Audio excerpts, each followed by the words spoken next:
Hello everyone, hope you all are fine. Today we will discuss about transportation in animals.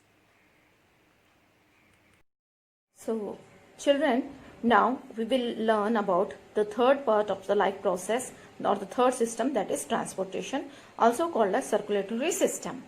Now what is this transportation? If you see, our body not only needs oxygen but also the food, the nutrients, cells need everything.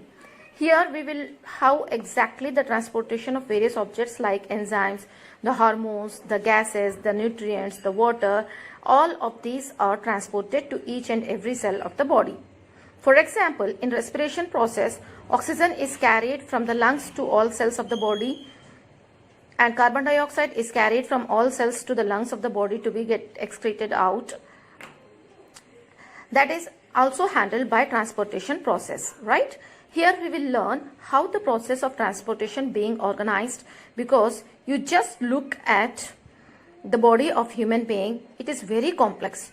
So one side you have good air containing oxygen from the lungs to the cells, and on the other side you have the bad air containing lot of carbon dioxide running from the cells to the lungs. So you imagine what would happen if they get mixed. A complete mess-up will happen and the body will not function properly. So there has to be a proper system of transportation which has to be very well organized, right?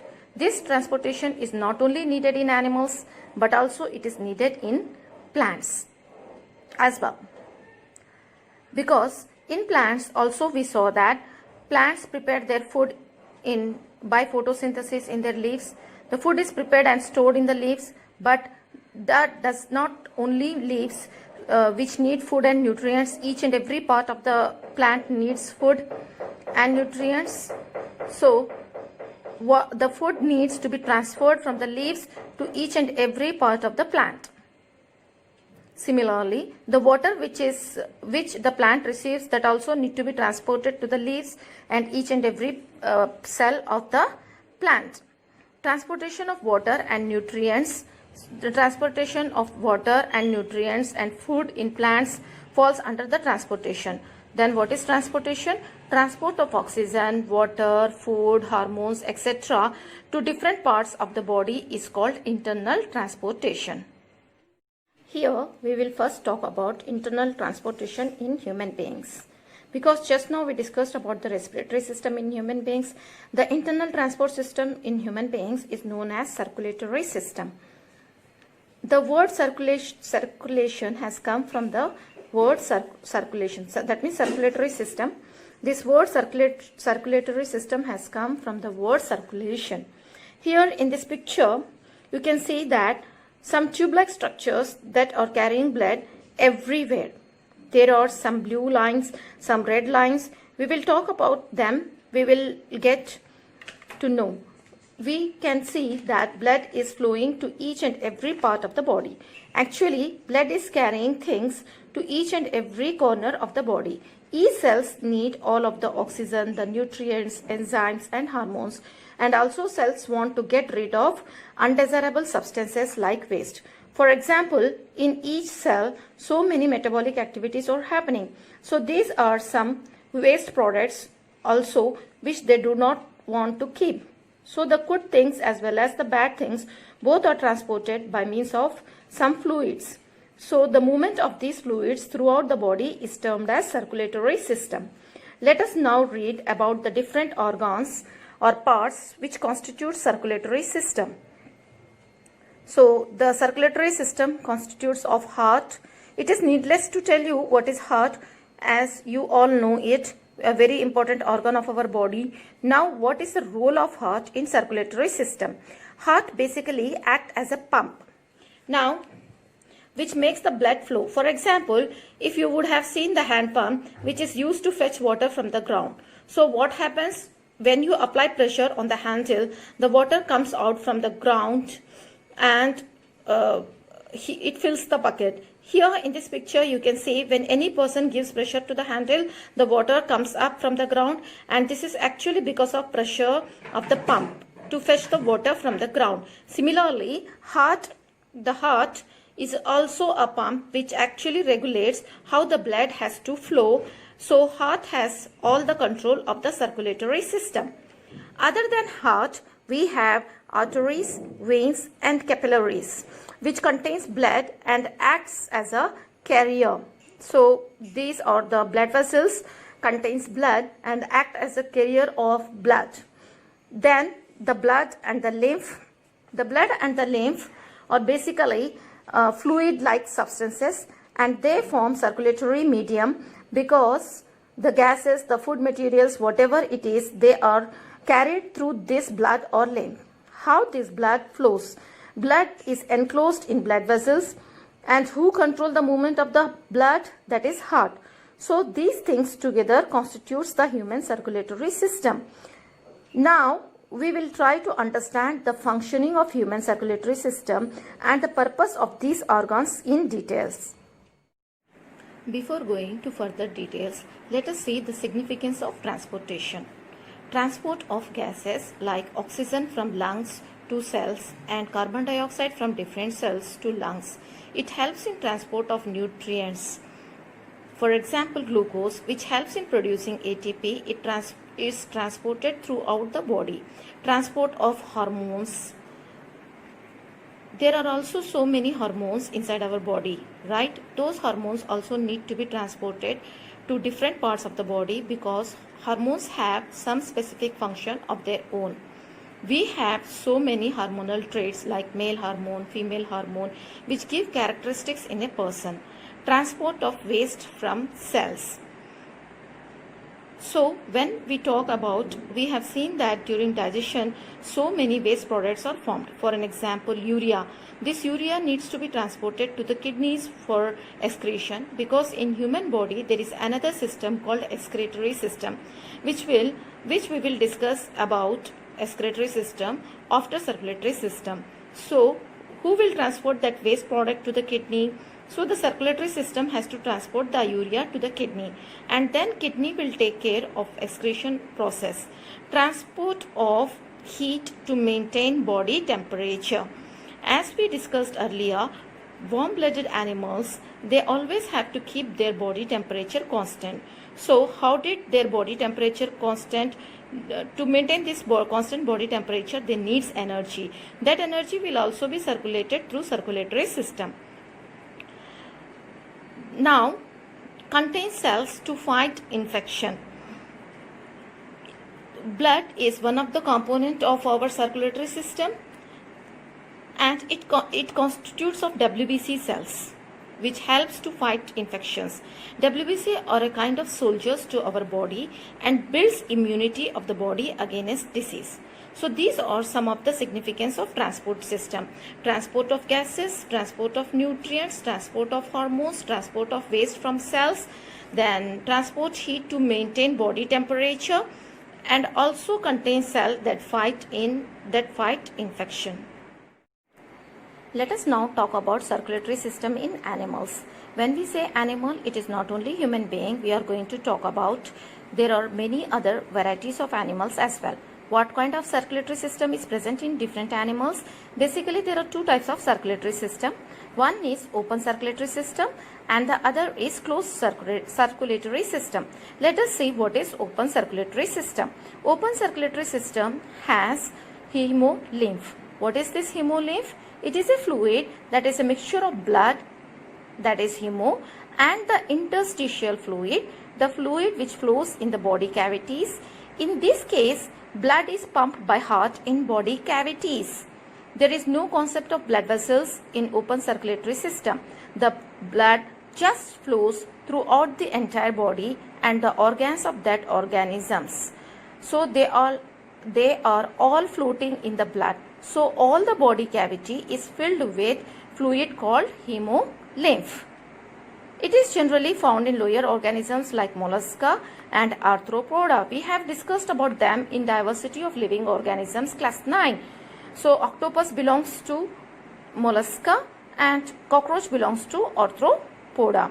There is another type of circulatory system which is closed circulatory system.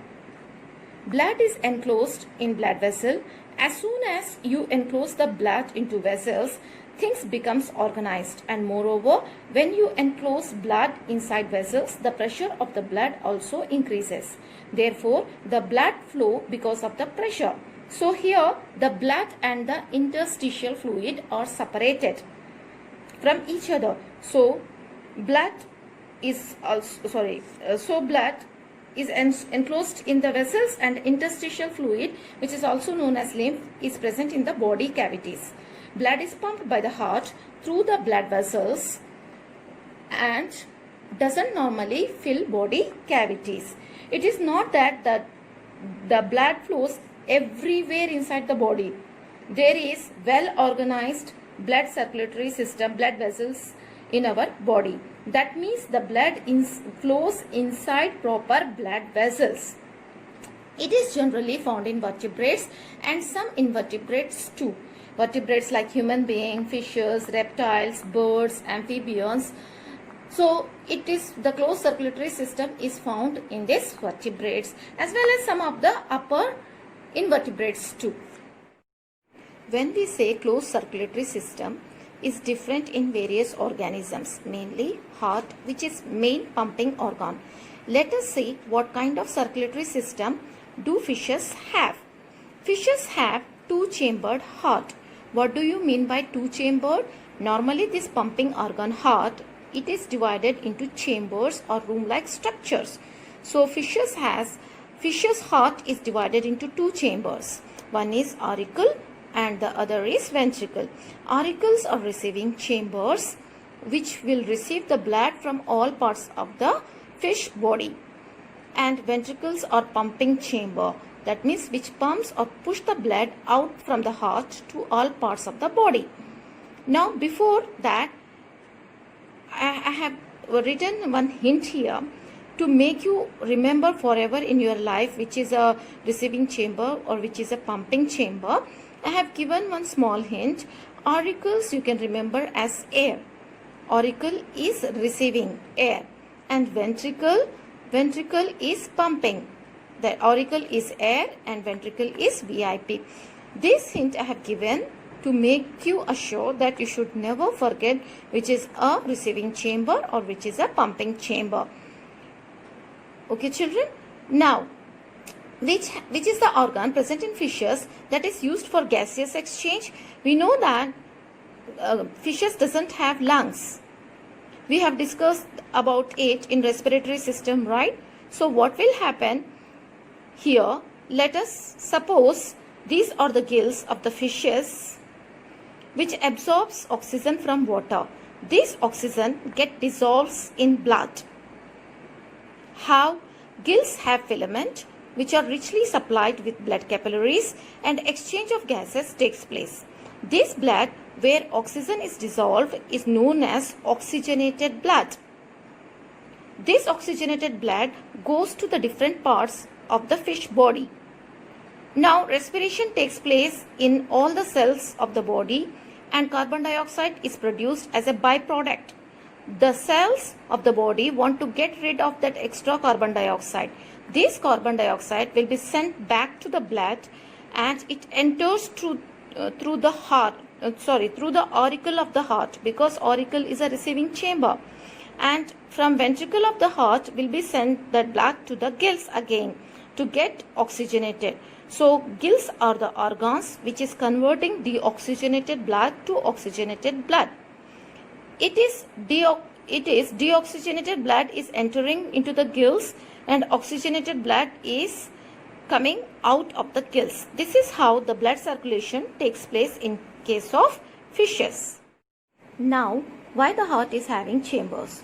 To keep the blood segregated. Now fishes are cold-blooded animals. Therefore, they do not need extra energy for maintenance of their body temperature. So here blood leaves the gills and immediately circulates the body. Therefore, we do not need to add more chambers. That is why heart has only two chambers here. As you go ahead, as reptiles, amphibians, they have three-chambered heart. And go ahead with human beings, they have four-chambered heart. Let us now see another important thing, that is single circulation.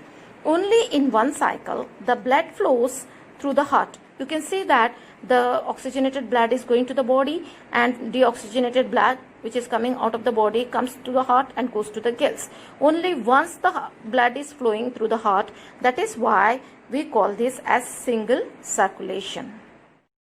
So let us look at what kind of heart does we human beings have.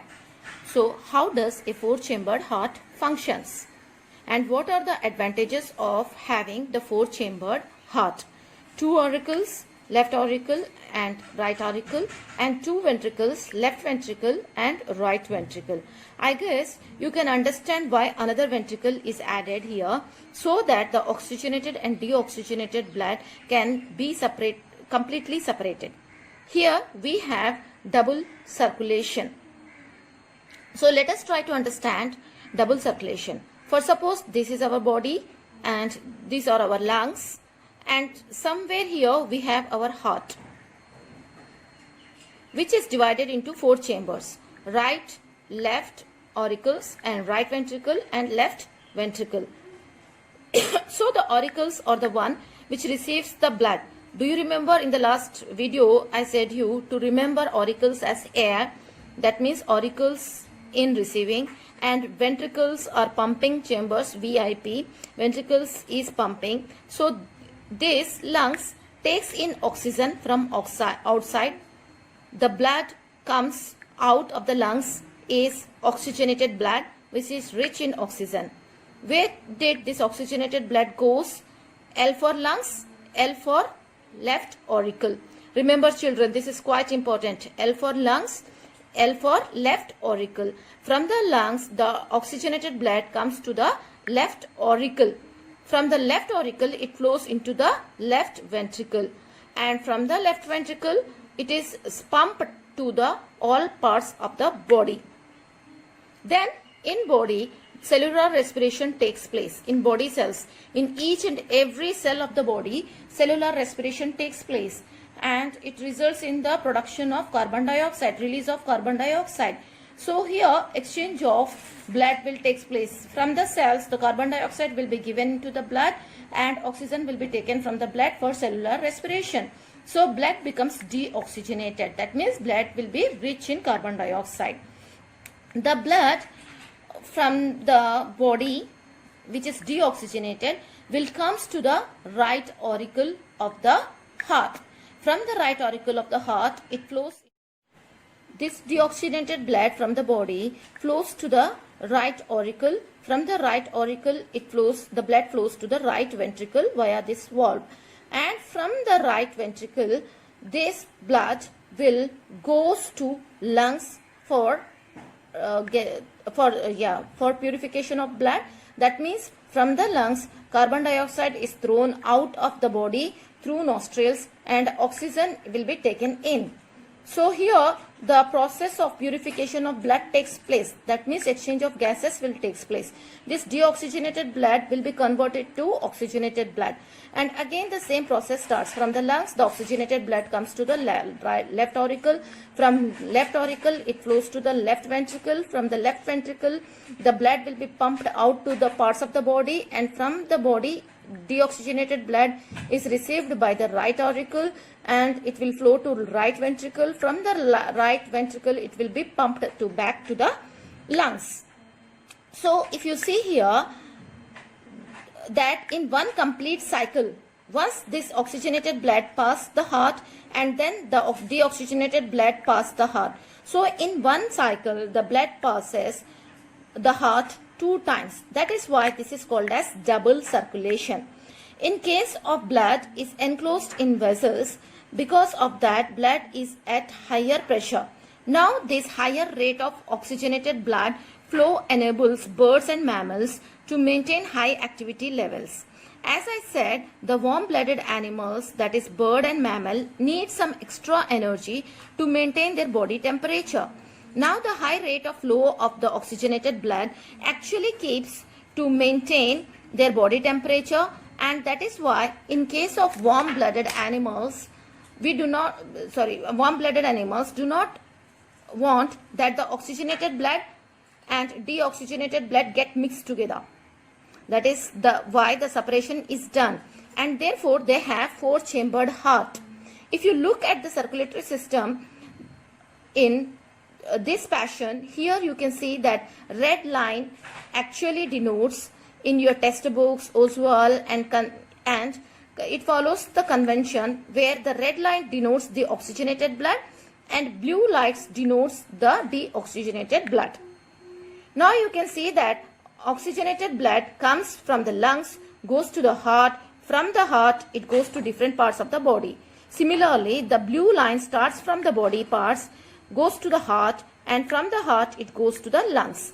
From lungs, carbon dioxide is thrown out of the nose, right? So this is how oxygenated blood and deoxygenated blood is circulated throughout the body of an organism. So this high rate of oxygen rich blood flow will actually enable the birds and mammals to maintain their body temperature and high activity levels.